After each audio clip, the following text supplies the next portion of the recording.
How to turn on or turn off keyboard auto replace on the Samsung Galaxy S25 series.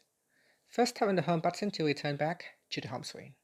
Now from the home screen, swipe down, then in the quick settings panel, tap on the settings icon.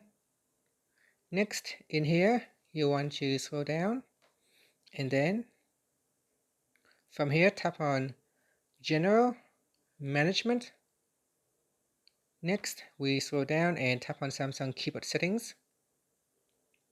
Then go down and tap on Auto Replace. Now from here, in each of the language, tap on the toggle button to turn on or turn off Auto Replace for that language. And that's it. After that, you can tap on the back key or tap on the home button to return back to the home screen. Thank you for watching this video.